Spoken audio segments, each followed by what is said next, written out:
Hey, everyone. Welcome back to our garden series. Today, we're diving into a couple of essential gardening tips, deadheading bulbs and planting seedlings of Rudbeckia and Echinops.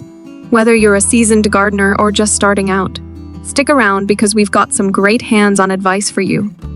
Deadheading and planting new seedlings might sound a bit technical, but don't worry, it's actually quite simple and can make a huge difference in your garden's health and beauty. Let's start with deadheading bulbs. Deadheading is like giving your flowers a little trim to keep them looking fresh and encourage more blooms. Today, I'm working with these lovely tulips. See these faded flowers here? That's what we want to remove. All you need is a good pair of garden scissors or pruners.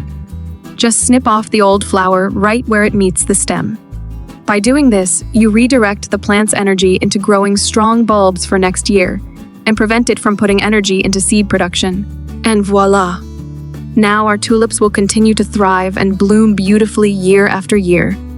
Now, let's move on to planting Rudbeckia and Echinops seedlings.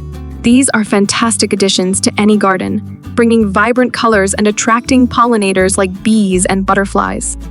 First things first, prepare your soil. Make sure it's loose and well-draining. Rudbeckia and Echinops prefer sunny spots, so find a sunny area in your garden. Small hole just deep enough for the seedling's root ball. Gently place the seedling in the hole and cover it with soil, watering to help settle the soil around the roots. Remember to space your seedlings according to the plant's instructions to give them room to grow. In a few weeks, you'll see these little guys flourishing.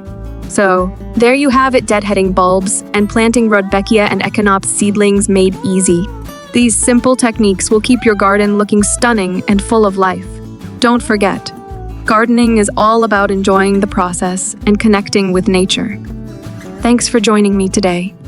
If you found these tips helpful, give this video a thumbs up and subscribe for more gardening inspiration. Until next time, happy gardening!